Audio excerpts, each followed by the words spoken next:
여러분 안녕하십니까? 박상규입니다.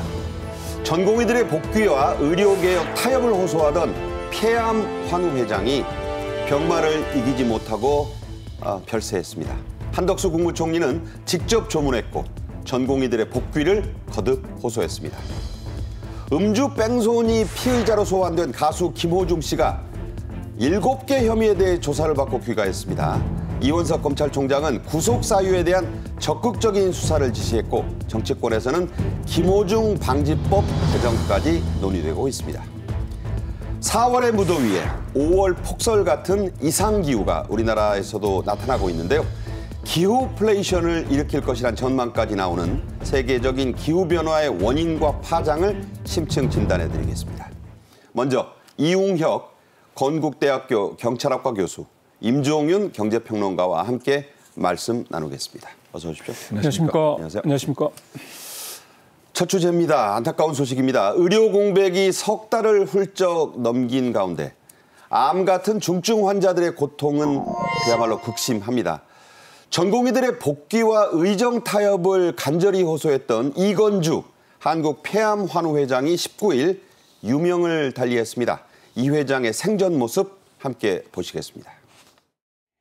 2016년도에 폐암 4기 진단을 받고 지금까지 항암 치료 124번을 하고는 작년 11월 달에 이제는 더 쓸 약이 없다는 치료 중단과 함께 여명 3개월의 진단을 받고 호스피스 입원을 기다리고 있습니다.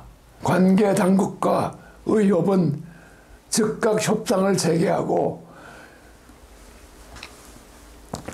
상호 이해와 협력의 기조에 서로 양보하여 원만한 조건으로 합의를 도출하고 생명을 다루는 의료 현장을 절대로 방기해서는 안 됩니다. 네, 저도 기억나는 생전의 모습입니다. 이 회장의 부인은 그야말로 말기 중에 말기 암 환자였던 이건주 회장이 자신의 몸을 돌보지 않고 끝까지 전공의들의 복귀를 촉구했다고 전했는데요. 내용을 요약하면 남편이 의협회관 앞에서 기자회견을 했던 날 바람이 매섭게 불었고 몸은 급격하게 차가워졌다.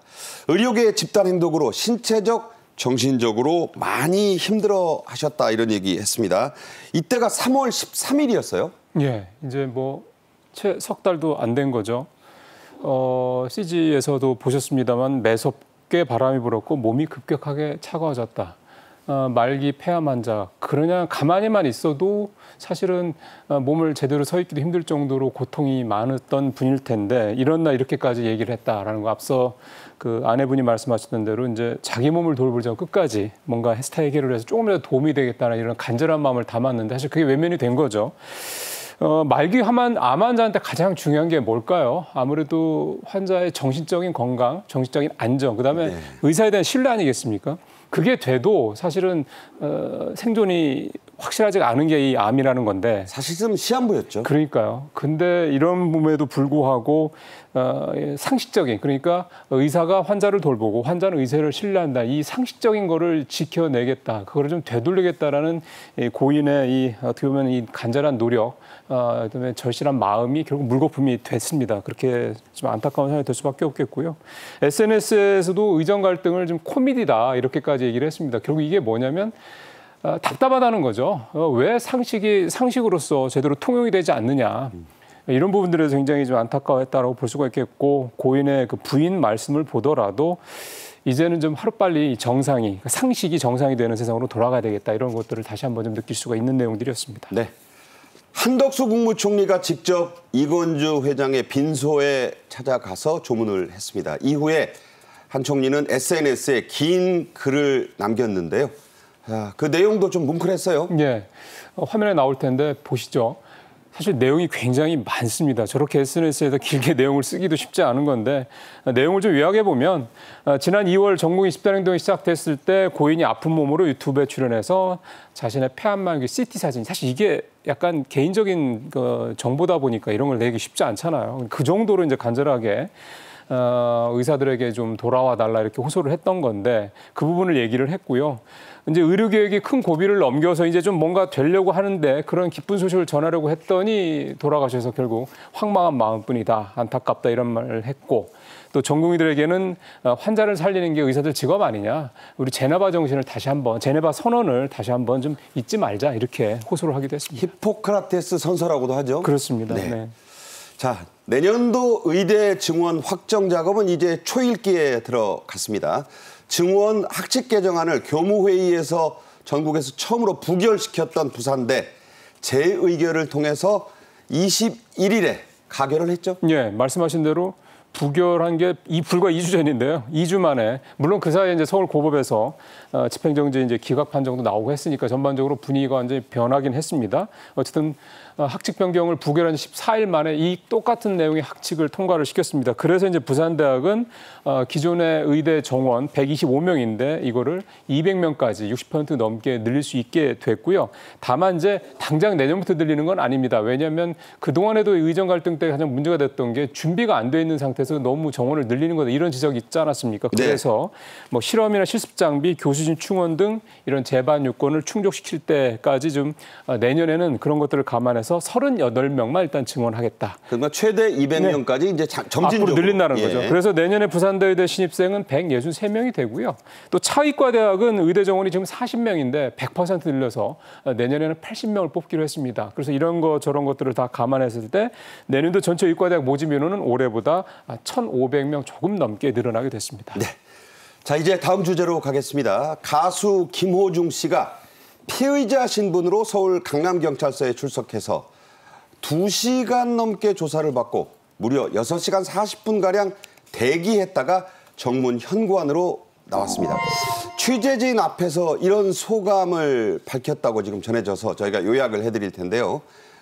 들어갈 때는 지하주차장으로 비공개 출석을 해서 말이 많았습니다. 저런 모습으로 나올 때 죄인이 무슨 말이 필요하겠나, 조사 잘 받았고 남은 조사가 있으면 성실히 받겠다, 죄송하다, 어쨌든이란 표현을 또 쓰면서 그러면서 이제 기자의 어깨 부위를 이렇게 손으로 어루만지는 장면이 있어서 저게 어떤 행동이냐, 이런 이제 말들이 나왔습니다. 자, 그리고 이 문제는 피해자로 이 조사를 했는데 혐의가 7개나 되고 결국 사전 영장을 경찰에 청구했네요.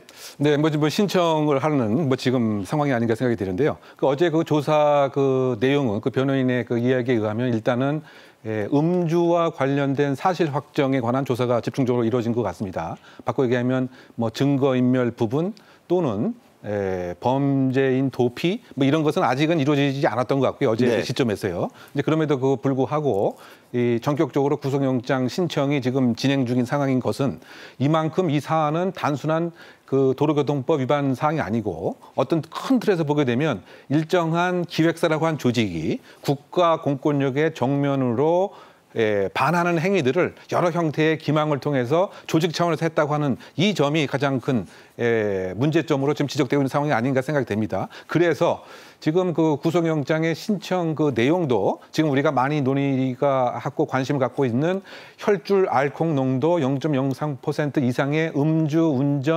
운전이라기보다는 좀 더 포괄적으로 지금 영장에 아마 적시될 것 같습니다. 뭐 도주치상 혐의도 있고요. 그것이 오히려 더 양형에 있어서는 더 크죠. 도주치상은 1년 이상의 징역이니까요. 업무방해도 있고. 예, 그런데 일단 그 영장에는 그 도주치상 그리고 위험 운전치상 이 두 가지가 가장 큰 지금 핵심 사항이 된 것 같습니다. 이 김호중 씨에 있어서는 범인 도피하고 증거인멸 교사도 핵심적인 혐의였는데요. 근데 그것은 이제 대표의 이 김어중 씨와 관련된 여러 가지 허위 자수 등을 교사를 하고 시킨 행위, 이 점이 아마 적용된 것 같고요. 또 실제로 김어중 씨 옷을 가짜로 이제 사실 입은 채 허위 자수를 하는, 이것은 그 어떻게 본다면 증거 인멸 행위 자체이기 때문에 이것은 매니저에 해당이 된 것 같고요. 그래서 도합 3명에 대해서 구속영장의 신청의 대상자가 된 것 같습니다. 그리고 김어중 씨 당사자와 외사촌형이라는 소속사의 대표, 2명의 매니저 중에 1명, 뭐 이렇게 되나요? 그렇죠. 총 이제 3명이 지금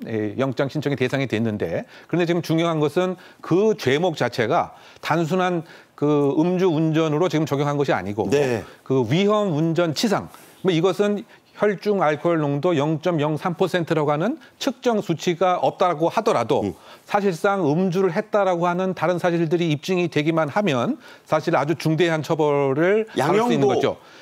예. 그렇습니다. 1년 이상 15년 이하의 그 징역이기 때문에 네. 사실은 그 단순한 사고 미조치는 일반적으로 벌금으로 이제 끝나는 이런 형태인 것입니다. 그러니까요. 그래서 결국은 아마 정부의 그 시각에서도 잘못하다간 이 사안이 오히려 일반 국민들에게 어떻게 하면 음주 운전 그 법 집행을 피할 수 있는 꼼수를 또다시 학습시키는 이러한 이제 문제가 생길 수가 있겠죠. 네네. 그래서 가급적 엄중한 잣대, 그리고 0.03%라는 수치가 아닌 포괄적인 지금 영장 신청이 이루어지는 상황으로 요약됩니다. 네. 자, 자세한 설명을 지금 급히 주셨는데, 피의자 신분이었습니다. 김어중 씨에 대해서 여러 혐의가 지금 적용이 된 것 같다고 말씀을 하셨고, 음주 자체보다 더 중한 양형이 가능한 혐의들이 지금 의율될 것 같다, 이런 말씀을 하셨어요. 그리고 김 씨가 사고 당일에 뭐 차를 여러 대 탔잖아요. 그중에 최소한 혐의에 직접 관련된 차가 석 대로 보는데 블랙박스가 다 없다고요? 그러니까 그것도 참 그 우연치고는 특이한 상태인데, 알고 봤더니 그 매니저가 손상을 했습니다. 근데 어떤 방법으로 손상을 했느냐가 그 오전에 또 보도가 됐는데 상당히 그것도 좀 놀랄 만한 일이라고 생각됩니다. 예. 삼켰다고 지금 얘기를 하고 있는 거죠. 아, 먹었다고요? 네. 아. 그러다 보니까 도대체 얼마나 음주를 많이 했기에 이 영상에 찍힌 그 증거를 철저히 인멸시키려고 하는 마지막 정말 그 노력을 했구나라고 하는 비판을 가할 수밖에 없는 그 대목이고요. 급하기도 했다는 생각이 들어요. 삼켜버렸다는 건. 그러니까 왜냐하면 그 영상 이 그대로 노출이 되게 되면 언제 술을 먹었는지, 그리고 술을 먹고 나서 조직 전체에서 어떻게 전략적으로 대응을 했는지에 관한 내용도 다 고스란히 드러나게 되고, 또 어눌한 발음, 말투까지 있다고 한다면 이건 거의 만취했구나라고 하는 똑 떨어진 증거다 보니까. 그러니까 이게 술 취한 목소리가 나오면. 그렇죠. 그래서 차도 한 대가 아니고 3대에 있어서, 즉 SUV 차량은 물론이고 승용차, 그리고 아마 그 기획사에서 제공했던 구리 호텔 갈 때 가는 그것까지 아주 철저하게 증거를 인멸했다. 그래서 아마 구속영장의 신청에 중요한 요소가 된 것이 아닌가 생각합니다. 네. 자, 삼켰다는 말씀을 교수님이 또 해주셨습니다. 김어중 씨의 음주운전 여부가 역시 이번 사건의 핵심이었습니다. 이제는 그보다도 중한 혐의들이 의율되고 있다고 하셨지만, 국과수가 밝힌 음주 대사체 검사, 그러니까 수치는 안 나왔지만 사고 전에 술을 마신 것으로 보인다. 핵심적인 그 뜻이 뭡니까? 그러니까 음주 대사체 검사, 즉 바꾸기엔 우리가 이제 술을 먹었는가를 알 수 있는 대표적인 방법이 호흡을 통해서 알코올을 감지해서. 아, 술 냄새 나네, 그거요. 그렇죠. 그래서 0.03% 이상이면 이제 음주운전을 보는데, 이제 이것은 보통 한 10시간 전후면 측정이 좀 어렵습니다. 네. 그런데 음주, 즉 알코올을 이 분해하는 과정에서 장기 내에서 여러 가지 그 대사체, 부산물이 그 나오지 않겠습니까? 아. 그래서 어떻게 본다면 소변 대사체 검사다, 이렇게까지 표현할 수 있는 것인데요. 3일 지나도 남는다고요? 72시간가량 이제 포착할 수가 있는 것인데, 이것이 이제 2019년도에 그 국과수에서 새롭게 도입한 감정 기법입니다. 아. 그 전에는 그 없었던 것이죠. 그렇군요. 그런데 이번 사안 같은 경우 기준의 음주 기준보다 무려 60배 이상 이 대사체가 나왔다. 아, 60배. 네, 라고 하면 어떻게 본다면 1차, 2차, 3차 아마 상당한 양의 술을 마셨기 때문에 60배 이상을 초과하는 그런 음주 대사체가 나온 것이 아닌가, 이런 추정도 가능한 것이죠. 그리고 그 여러 명의 뭐 이제 유명 래퍼 출신도 있었다, 무슨 희극인 출신 유명인도 있었다, 뭐 그랬는데, 그 이외에도 이제 동석자들이 있었는데 그 중에 일부도 김호중 씨가 술을 마시는 장면을 봤다는 증언을 했다는 얘기가 있어요. 그러니까 이제 지금 증거의 그 종합성이라고 하는 측면에서 그런 증거들이 상당히 그 유죄 판결에 중요한 요소가 되지 않나 생각됩니다. 즉 한 사람도 아니고 두 사람이 술을 먹었다라고 진술하고 또 술을 먹은 양도 그 일정하다고 한다면 혹시 그거 이외에 이 주점 내에서 CCTV 영상에 직접 김호중 씨가 음주하는 모습까지 찍혔다고 한다면 네. 사실상 이것은 엄격한 증명을 한 것에 다름이 없기 때문에 네네. 나중에 그 위드마크 공식의 적용에 있어서도 판사의 심증을 형성하는 데 중요한 요소가 되지 않을까 예상해 봅니다. 그렇군요. 새로운 사실에 대해서 이웅혁 교수가 여러 가지 말씀을 해 주셨습니다. 김호중 씨와 이번 사건에 연루된 매니저 2명, 또 김호중 씨의 외사촌 형인 소속사 대표 등 4명이 이미 출국 금지가 됐죠? 예, 그렇습니다. 앞서 뭐 말씀하신 대로 3명에 대해서는 이제 구속영장 신청 부분이 진행이 되고 있는 거고 그에 앞서서 이제 4명에 대해서 이제 출국 금지가 된 건데요. 혐의를 좀 보면 표에도 좀 나옵니다만 김호중 씨는 뭐 당연히 이제 술 먹은 당사자고 술 먹은 당사자로서 얘기가 되는 거고 소속사 대표는 경찰에 자수를 지시했다라는 거. 네. 그다음에 매니저 A 씨는 김호중의 옷을 입고 경찰 출석해서 거짓 자백을 했다라는 거. 그다음에 마지막으로 또 다른 이제 소속사 본부장인데요. 역시 매니저 출신인 것 같습니다. 사고 그렇죠. 차량의 메모리 카드를 이제 제거한 그런 혐의를 각각 받고 있는. 삼켰다는 얘기는 충격적이에요. 예, 오늘 좀 교수님이 또 그 말씀을 저도 그럴 수도 있겠구나라는 생각이 그 정도로 이제 위중한 상황이었다라고 본인들이 판단했다는 어떤 반증이 될 수도 있는 건데 경찰도 이제 앞서 교수님도 쭉 설명을 해주셨습니다만 이번 사건이 단순히 그냥 음주운전 사건으로 보기에는 너무 많은 여러 가지 특히 이제 조직적인 그런 개입의 정황들이 나타나고 있다는 걸 봤을 때 또 하나 국민들이 상당히 굉장히 좀 격앙된 상태로 이 마음으로 이 사건을 보고 있다는 점들을 감안해서 한 점 의혹 없이 엄중하게 수사하겠다 이렇게 입장을 내놓고 있습니다. 네. 자, 이런 가운데 이원석 검찰총장이 김호중 씨의 혐의들은 사법 방해 행위에 해당한다고 했습니다. 그래서 구속 사유를 판단하는데 이제 경찰이 검찰에 또 넘기지 않겠습니까? 그때 적극적으로 그 판단에 적용을 해라, 반영을 해라라고 특별 지시를 내렸다고 했습니다. 자, 이게 어떤 의미가 있습니까? 어떻게 본다면 그 최근에 그 악성 그 음주 운전자들의 꼼수들을 이번에 그 김호중 씨가 총합으로 보여준 이런 셈입니다. 그래서 그것에 있어서 이것은 국가의 공권력을 방해하는 사법권을 방해하는 엄중한 행위다라고 이제 검찰총장이 판단을 한 것 같고요. 예. 그래서 예를 들면 그 구속영장의 판단 사유 또는 나중에 재판에 가서 구형을 하는 그런 단계에 이런 요소들을 적극적으로 그 반영을 하라. 뭐 대표적으로 보게 되면 음주를 하고 나서 소위 말해서 정확한 측정을 방해하기 위해서 추가적으로 음주를 하는 그런 모습이라든가. 그걸 이제 속칭 술탁이라는 표현을 쓰더라고요. 네, 그 왜냐하면은 이 측정 그 시점을 사실상 어느 시점으로 보느냐에 따라서 달라질 수가 있겠죠. 예. 단속 후에 갑자기 실제 이런 사례가 많이 있습니다. 그 음주 단속 지금 상황인데 음주 운전자가 갑자기 옆에 있는 편의점에 달려가더니 갑자기 술을 마시고 소주를 한 병, 2병 계속 마시는 거죠. 컵에 따라서요? 네. 그러면 그 다음에 이제 측정을 한다고 하면 과연 그 혈중 알코올 농도 수치가 지금 막 마신 소주 2병 때문인지 아니면 운전했을 때 그것인지 이것이 혼탁하게 그야말로 섞이게 되겠죠. 그런 사례를 저도 들었습니다. 그렇게 대놓고도 네. 한다면서요? 실제로 이제 그런 사례들이 많이 그 알려져 있고요. 그래서 그 왜곡된 커뮤니티에서 이걸 또 공유하는 네. 뭐 이런 문제도 있는데, 근데 이것에 대한 사실상 처벌을 할 수 있는 조항이 없는 것이죠.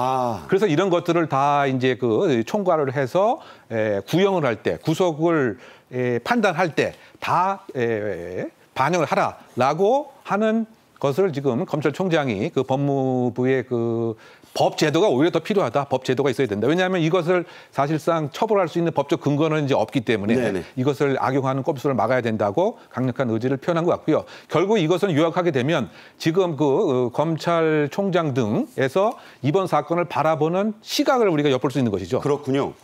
네. 자, 검찰이 이른바 김호중 방지법, 뭐 정식 명칭은 아닙니다. 그런 법의 추진에 나설 방침입니다. 아직 입법 건의 단계이긴 한데요. 김호중 씨 사건을 정치권에서도 엄중히 보고 있다. 국민 정서도 영향을 미친다. 자, 음주운전 발각을 면할 목적으로 의도적으로 추가 음주 행위를 할 경우 아까 말씀드린 그런 술타기 같은 행위를 하면 1년에서 5년 징역, 500에서 2천만 원의 벌금.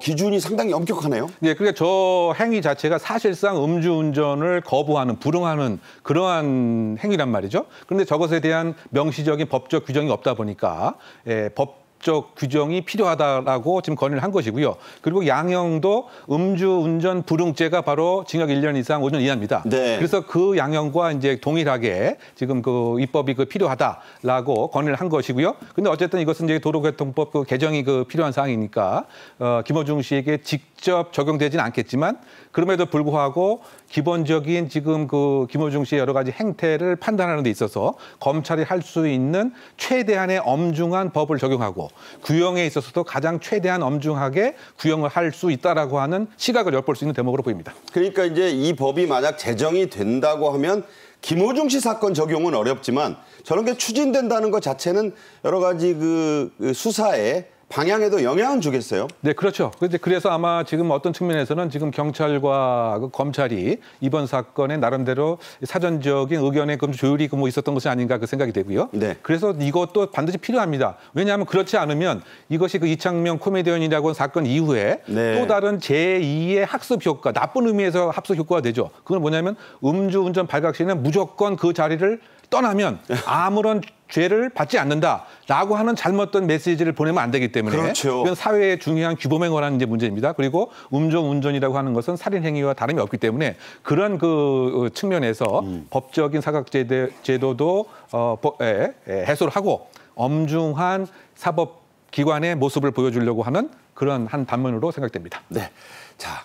자리를 벗어나면 그만이다에 쐐기를 받겠다라는 그런 사법당국의 의지 표현이라는 말씀이 있었습니다. 김어중 씨의 거짓말 파문이 커지면서 오는 23일부터 이틀간 열릴 예정이었던 김 씨의 서울 공연 티켓이 대규모로 취소가 되고 있습니다. 그런데 아침에 보니까 VIP석은 일부 매진되면서 또 누가 막 타갔어요. 이 강성 팬덤이 그런 거라고 봐야겠죠? 그렇죠. 사실은 그렇게 봐야 될 것 같습니다. 왜냐하면 사실 일반적인 우리 국민들의 정서는 이거는 굉장히 좀 문제가 있지 않느냐. 사실은 지난번에 이 상황이 전개되고 있는 상황에서 18일, 19일 날 공연 강행했고 그것도 굉장히 말이 많지 않습니까? 창원 공연 말이죠. 네. 그래서 이번에 23, 24일 당장 내일부터인데 이 공연도 그렇고 다음 달 초에 열리는 김천 공연도 그렇고 이거를 강행을 하겠다라는 의지를 이제 소속사나 김어중 씨 쪽에서 내비치고는 있긴 한데 그게 과연 정상적인 그런 결정이냐라고 비난의 여론이 더 커지고 있긴 합니다. 어쨌든 이 서울 공연 같은 경우 이제 공연표 6천 장이 예매가 좀 취소가 돼서요. 전체 티켓 예상 매출 40억 중에 12억 원어치가 좀 취소가 된 상황이고 이게 계속 예매 취소 상황이 늘어날 가능성이 좀 있는 상황입니다. 근데 사실은 전문가들의 얘기는 공연을 이런 상태에서도 강행하는 게 말이 되느냐. 네. 상식적인 차원에서 그렇게 의문이 들 수밖에 없는데. 이유가 뭐냐? 아무래도 이제 공연을 취소했을 경우 생길 수 있는 그런 거액의 이 어떤 위약금 이런 문제들도 공연 하나가 한 40억 원이 넘는다면서요? 그러니까요. 그런 것들도 좀 있고요. 그러니 차라리 위약금 물어주니 강행하는 게 낫겠다. 근데 이 사실은 위약금 문제는 연예인들이 어떤 문제가 생겼을 때 대부분 다 똑같이 발생하는 문제이기 때문에 이제 겉으로 크게 드러나진 않을 뿐인 거죠. 그래서 이 부분에 대한 것들이 있다라는 걸 감안하더라도 결국 가장 중요한 게 뭐냐? 결국은 공인은 국민들의 이 마음을 사는 게 가장 중요한 일인데 그거를 놓친다 그러면 무슨 의미가 있겠냐 이런 생각도 좀 듭니다. 네, 노개런티 출연을 하겠다고 하지만 다 그런 속사정이 있다. 그러면, 이런 네. 말씀이죠. 자, 또 하나 딜레마에 빠져 있는 곳이 있습니다. 경북 김천시인데요. 김어중 씨가 김천에 있는 모 고등학교를 졸업해서 거기에 길을 하나 조성했습니다. 그래서 이 길을 놓고 철거해야 되느냐 마느냐 그런 딜레마에 빠져 있다는 이유가 있어요. 자, 이게 지금 고민이라죠? 예, 왜냐하면 지자체들 같은 경우 사실 수익을 만들어내기 위해서 제일 좋은 게 관광 상품이잖아요. 이 김어중 소리길이라는 것도 김천시가 이제 거액을 들여서 조성을 한 건데 과연 이 김어중 소리길 이런 상황에서 계속 관광객들을 모집을 하고 또 관광객들이 찾아와서 하는 이런 것들이 과연 정상적으로 봐야 될 거냐 이런 거에 대한 찬반 여론이 좀 높아지고 있는 겁니다. 범죄자 관광지 이렇게 되는 거 아니냐 이런 지적도 있고 반면에 대법원에서 유죄 판결이 난 것도 아닌데 뭐 이렇게 호들갑이냐 이런 지적도 분명히 있고요. 이 김어중 소리길이 작년에 10만 명의 관광객을 김천시로 이렇게 유입을 했다고 합니다. 그러니까 대단하죠? 그렇죠. 김천시 입장에서 봤을 때는 사실 굉장히 효자 관광 상품인데 김천시 관계자 얘기는 시민들 반응, 그러니까 김천 시민들 반응은 철거해라 반, 뭐 유지해라 반 이렇게 한다고 합니다. 근데 앞서도 계속 말씀을 드린 거지만 이 길이라는 게 상징 인물이 있는 건데 이 상징 인물이 범법자가 될 상황이다. 그럼 과연 이 길이 계속해서 존속을 할 의유가 있겠냐? 이런 부분들도 상당히 중요한 판단의 기준이 돼야 될 것 같습니다. 네, 위대한 모 시인이 어떤 논란에 휩싸였을 때 그 길을 비롯해서 그분의 모든 것들을 없애자는 그런 논란이 있었잖아요. 문화예술인들에게 또 어떤 셀럽에게 큰 경고가 되는 그런 사건이 아닐까. 이번 사건도 그렇게 될 가능성이 커 보입니다. 끝으로요. 음주운전에 대한 규제 강화가 또 추진이 됩니다. 음주운전 상습자, 재범 이상을 하면 안 된다는 얘기인데 국토교통부 또 행정안전부, 경찰청이 오는 10월부터 이른바 조건부 면허 제도를 도입한다는 건데, 자, 어떤 내용입니까? 네, 그 음주운전은 그 재범률이 상당히 이제 높은 것이 하나의 특징인데요. 뭐 40% 이상을 훨씬 웃돌습니다. 그러다 보니까 또 다른 음주운전을 막는 아예 기계적인 방법이 좀 필요하지 않겠느냐라고 해서 그 도로교통법이 그 개정이 돼서요. 소위 말해서 상습 운전자로 면허가 사실 정지되거나 취소된 사람들에 한해서 그럼 이 사람들은 다시 면허를 재발급 받아야 되지 않습니까? 그렇죠. 그런데 이때 그냥 재발급해 주는 것이 아니고 음주운전을 방지하는 기계를 장착한 사람에 한해서 저런 장치를 달아야 된다는 거죠? 네, 그래서 저 호흡을 이렇게 불었을 때 일정 농도 이상의 알코올이 있게 되면 시동이 걸리지 않게 되는 것이죠. 내 차인데 시동이 안 걸려요. 시동이 안 걸립니다. 예. 그런데 저것에 대한 이제 그 부담은 이 음주운전 상습자가 해야 되는 것으로 만들었습니다. 한 250만 원. 예, 250만 원이죠. 그럼에도 불구하고 사회 전체에 해악을 끼칠 수 있는 뭐 그런 것의 의무 부담은 이제 적정하다고 생각이 되는데요. 그런데 혹시 동성한 사람이 또 꼼수로 대신 불어줄 수도 또 있지 않습니까? 그렇죠. 옆에서 불어줄 수 있죠. 그래서 그것까지 지금 막는 여러 가지 방안도 함께 논의 중에 있는데요. 어쨌든 요약하게 되면은 상습 운전에 대한 폐해를 막기 위해서 기계적인 제도로 운전자에게 의무를 부과하는 것이 10월 달부터 바로 시행이 된다라고 요약할 수가 있겠습니다. 알코올을 한 방울이라도 드시면 일단 운전을 안 하시는 게 좋겠다는 게 이번 사건이 주는 교훈이라고 볼 수 있겠습니다. 이웅혁 교수님과는 여기서 인사를 드리도록 하겠습니다. 오늘 잘 들었습니다. 네, 감사합니다. 네. 이어서 다음 주제로 가겠습니다. 4월부터 때이른 무더위가 찾아오더니 5월 강원도에 폭설이 내렸습니다. 세계 곳곳도 홍수와 태풍 등으로 또 토네이도 같은 바람으로 몸살을 앓고 있죠. 올여름 우리나라에는 역대급 폭염과 폭우가 전망되고 있는데요. 지금부터 집중 진단해 보겠습니다. 먼저 영상으로 보겠습니다.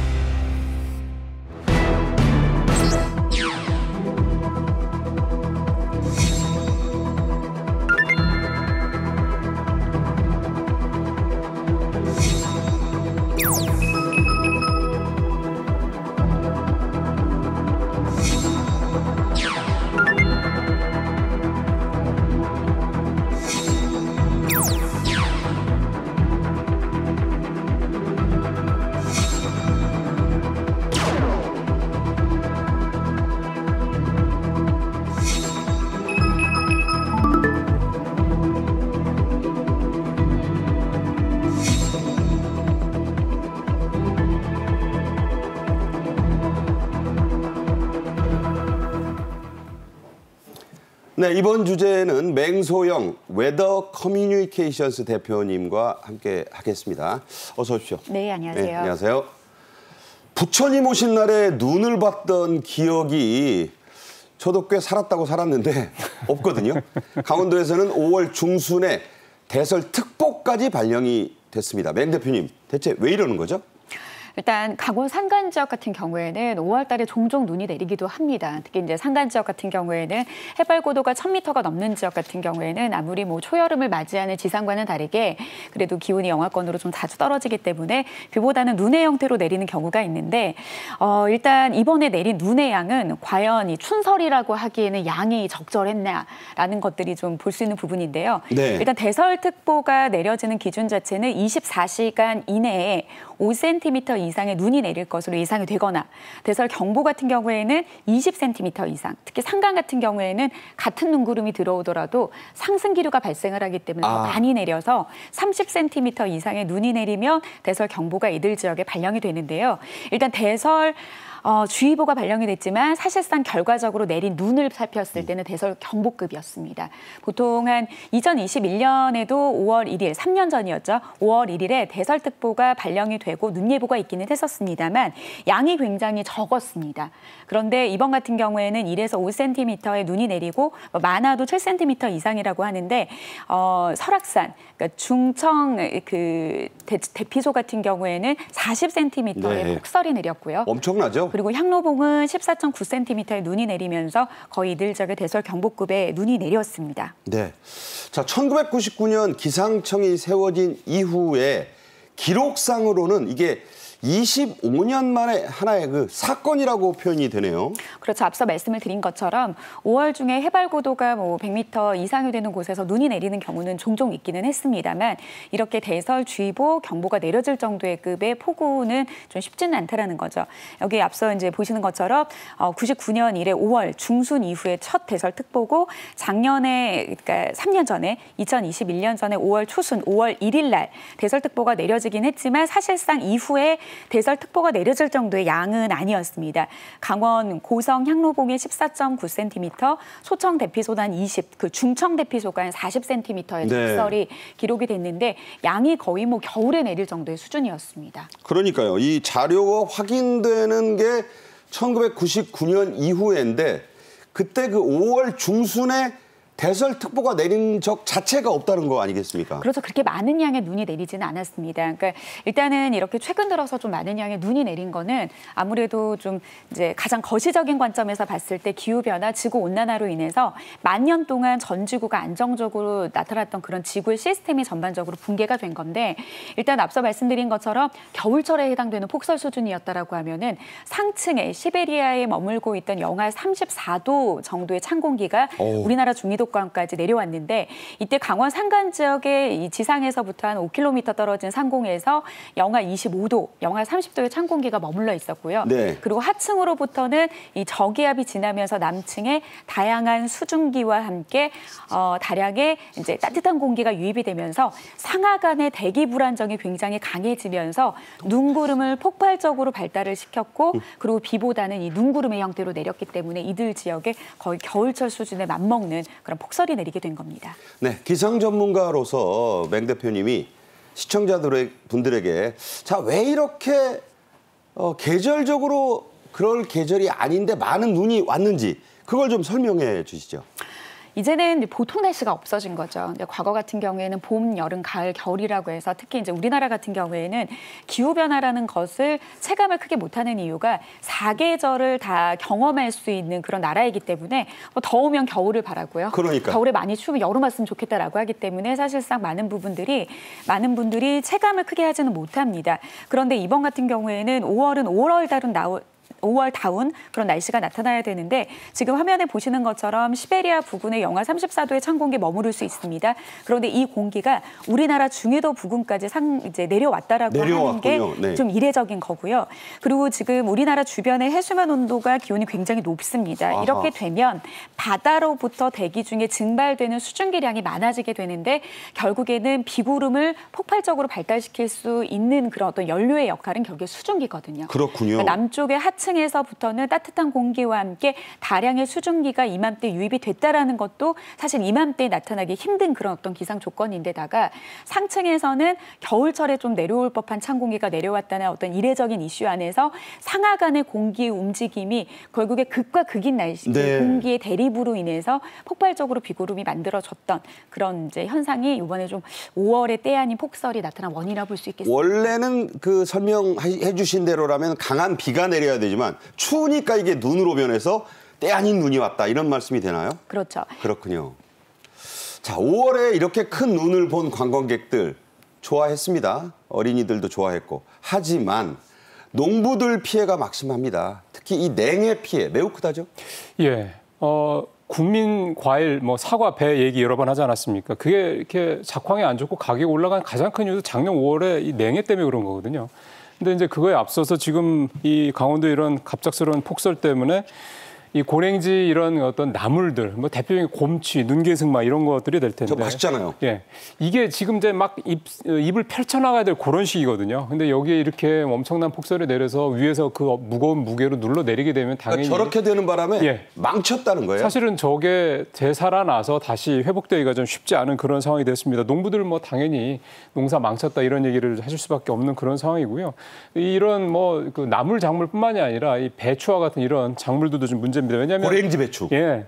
사실 강원도 고랭지 배추가 굉장히 유명한 데고 그만큼 품질도 좋은데 그 고산지에서 자라기 때문에요. 근데 이게 그 이렇게 눈이 갑자기 많이 오면 그 흙무더기가 무너져 내리는 이런 상황들. 그렇죠. 이렇게 되다 보면 당연히 기껏 심어놓은 포기들이 다 쓸려 내려갈 수도 있고 그러면 당연히 여기서 수확이라는 거를 기대하기는 어려운 거기 때문에 이렇게 되면은 뭐 지금 생각이긴 합니다만 나물값 폭등 물론이고 배추값도 크게 오를 수밖에 없지 않느냐 그런 걱정이 벌써부터 듭니다. 그렇네요. 자, 이런 이상기후 앞서 말씀드린 대로 전 세계적으로 나타나고 있습니다. 미국 휴스턴주에서는 강력한 토네이도가 발생해서 마을이 몇 개 완전히 없어졌어요. 또 독일에서는 폭염 피해가 매우 크다고 하네요.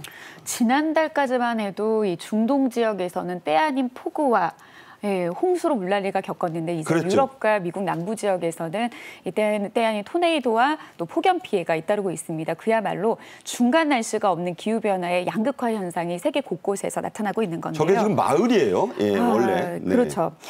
미국 텍사스주 휴스턴 지역 특히 이제 한인 동포와 유학생들 3만여 명이 많이 거주하기 때문에 한인들의 피해까지도 좀 우려되고 있는 상황인데 이때 시속 160km에 해당되는 토네이도가 발생을 했습니다. 엄청나네요. 보통 우리가 이제 태풍이 발생을 했을 때 태풍 중심에서의 어떤 강한 바람이 부느냐에 따라서 태풍을 규정하게 되는데 우리나라와 일본 같은 경우에는 중심의 바람이 초속 17m, 시속으로 환산을 해도 한 70km에 해당되는 정도여도 우리나라는 태풍급이거든요. 그런데 그럼 시속 160km면 우리나라 기준으로는 매우 강한 태풍의 거의 중심에 지금 주유소 지붕이 그냥 맥없이 쓰러지네요. 그렇죠. 그래서 지금 한 최소 7명이 사망한 것으로 나타났는데 지금 송전탑이 무너져서 정전사태가 발생을 했는데 이들 지역이 최근 30도가 넘는 이제 폭염이 나타나면서 거의 주민들이 전기 없이 지금 이 더위를 이겨내고 있는 그런 상황이고요.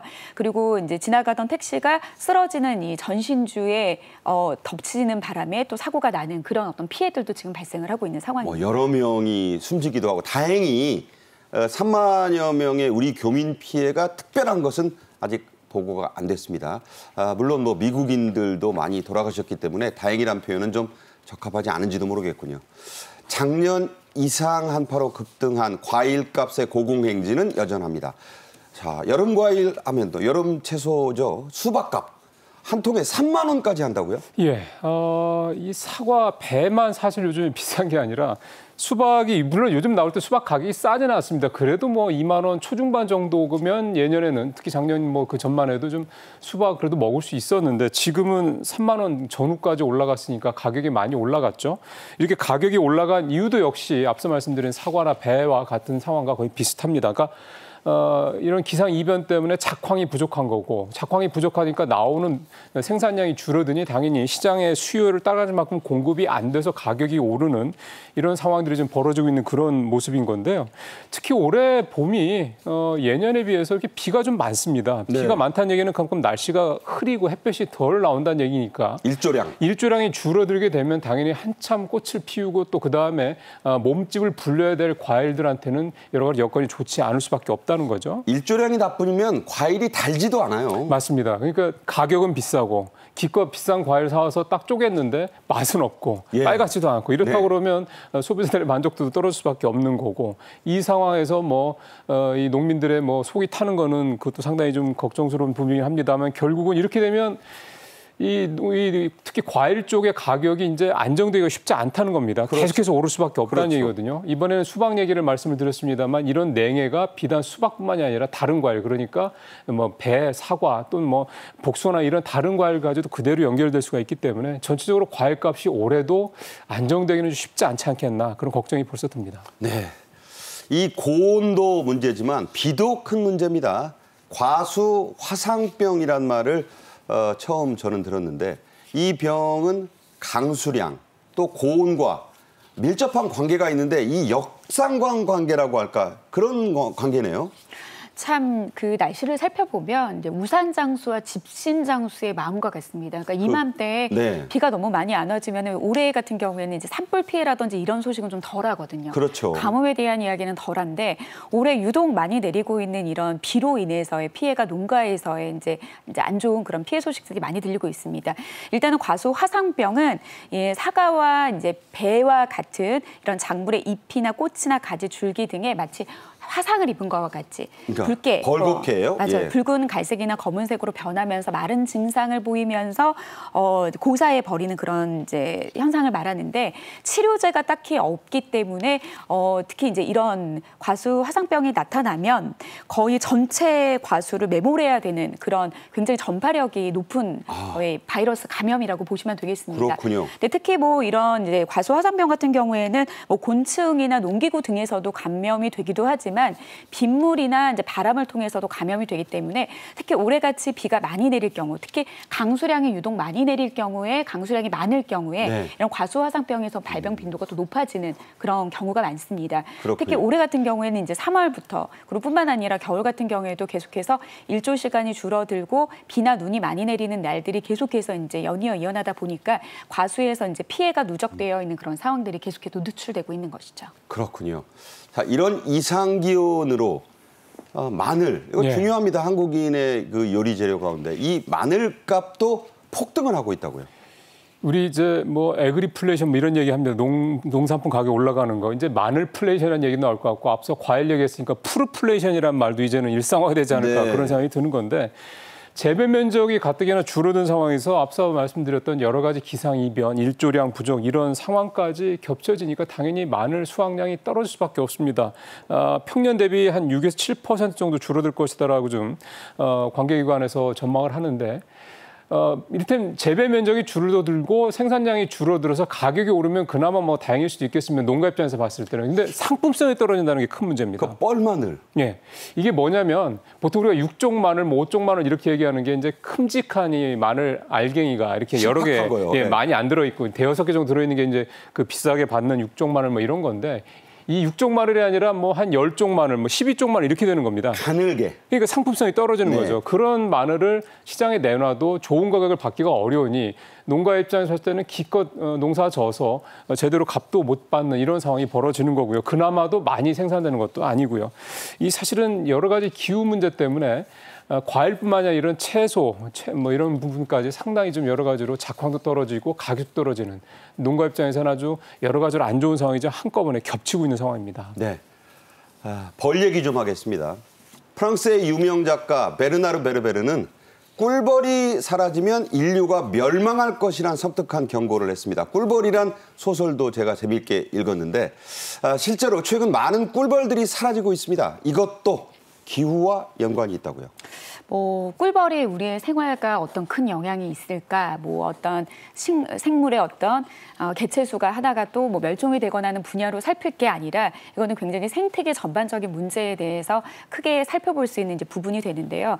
특히 올해 같은 경우에는 꿀벌 100억 마리가 폐사를 했습니다. 2022년 제주도를 시작으로 전라도, 경상도, 충청도 그리고 경기도와 강원도까지 이르르면서 전국적으로 양봉 농가가 위기에 처하게 된 건데요. 그렇군요. 특히 이런 꿀벌이 폐사하게 된 이유는 이상 고온 현상에 가장 큰 영향을 주고 있습니다. 네. 특히 이제 겨울 같은 경우에는 꿀벌들이 추워서 밖으로 나오지 않고 안에 작업을 해야 되는데 이게 날씨가 따뜻해지다 보니까 봄인 줄 알고 바깥으로 나왔다가 다시 기온이 떨어지게 되는 겨울 날씨를 맞이하게 되면 폐사하는 등의 그런 어떤 겨울 날씨에 영향을 미치기도 했고요. 네. 그리고 이상 고온으로 인해서 물론 이제 올해 같은 경우에는 예상을 했던 시기보다 벚꽃이나 이런 꽃들이 좀 늦게 개화를 하면서 지자체들이 뭐 축제에 많이 좀 난감하긴 했지만 그렇죠. 작년 같은 경우에는 꽃이 좀 일찍 피게 되면서까지 문제를 좀 일으켰는데 특히 이제 꿀벌은 되게 진달래, 개나리, 벚꽃 순으로 벌꿀을 이제 채취를 해서 봄 기간에 영향을 축적을 합니다. 그런데 이제 최근 날씨를 좀 살펴보면 날씨가 따뜻해서 이런 꽃들이 피는 순서들이 규칙적으로 과거에 정해졌던 그런 어떤 그 순서대로 피는 것이 아니라 너나나다 피다 보니까 이 안에서도 뭐 이제 꿀벌들이 작업을 하는 데 있어서의 이런 교란을 초래하게 되고요. 그리고 이제 꿀벌은 세계 야생 식물의 90%, 식용작물의 75%의 수분의 공급을 담당을 하게 되는데 절대적이네요. 그렇죠. 그래서 우리나라 같은 경우에는 이런 꿀벌 양봉 위기의 이 농가를 통해 이제 무너짐으로써 식용유의 원료인 유채와 해바라기에도 영향을 미치면서 이거는 비단 어떤 꿀벌의 뭐 위기라든지 멸종이라든지 이런 부분에서 살피는 게 아니라 전반적인 어떤 농가와 관련돼 있는 그런 위기 상황까지 초래할 수 있는 그런 문제를 야기시킬 수가 있습니다. 네, 꿀벌의 위기는 인류의 위기일 수도 있고 그 좁게는 우리 농부들 큰일이다 이런 얘기가 되겠습니다. 그래서 정부가 꿀벌들을 위한 밀월숲, 밀월이라는 게 이제 뭐 허니문이라 그래가지고 신혼여행하고도 비유가 되는데요. 밀월숲 조성 계획을 세웠다고요? 예. 아마 어렸을 때 뭐 특히 시골 출신 분도 그렇고 사실 요즘에도 뭐 이제 어떻게 이제 그 자연을 잘 찾는 분들은 많이 느끼시겠지만 원래 아카시아 향이 굉장히 강할 때인데 올해는 아카시아 향을 그렇게 썩 강하게 별로 이렇게 맡아보지 못하신 분들 있으실 것 같습니다. 그만큼 아카시아가 꽃이 피어 있는 시기가 이렇게 짧아졌습니다. 이것도 역시 앞서 우리 맹 대표도 말씀하신 대로 결국 이제 기상이변 이런 이상기후 이런 부분이라고 좀 생각이 되는 건데요. 그러니까 결국은 꿀벌들이 이렇게 많이 개체수가 줄어든 이유도 살 수 있는 서식 환경이 굉장히 열악해졌다. 환경이 예전에 비해서 나빠졌기 때문이다 이렇게 볼 수밖에 없습니다. 그러니 이거를 인위적으로 벌들이 잘 살 수 있는 그런 생육 환경을 좀 만들어주자. 그런 마음에서 나온 게 바로 이런 밀월숲 조성 계획인데요. 이걸 앞으로 계속해서 좀 확장을 해 나갈 계획이고 그다음에 밀월숲 조성도 단순히 어떤 수도권이나 이런 정도가 아니라 전국에서 다 좀 전체적으로 골고루 이렇게 확장을 해서 나간다는 게 산림청의 목표입니다. 그리고 각 지자체에서 같은 경우도 밀원 규모, 그러니까 여튼 양봉장이죠. 이런 것도 좀 확대하겠다 이런 계획도 좀 한꺼번에 나오고 있어서 이게 좀 잘 돼서 좀 우리가 꿀벌들을 흔하게 좀 볼 수 있는 환경이 다시 좀 됐으면 좋겠습니다. 네, 맹소영 웨더 커뮤니케이션스 대표 그리고 임종윤 경제평론가와 말씀 나눴습니다. 잘 들었습니다. 네, 잘 들었습니다. 고맙습니다. 고맙습니다. 수요일 생방송 정책의 이슈는 여기까지입니다. 이 방송은 KTV의 유튜브에서는 언제든지 또 재방송으로는 내일 아침 6시부터 다시 보실 수 있습니다. 많은 시청 부탁드리고요. 내일 정오에 저는 다시 찾아뵙겠습니다. 고맙습니다.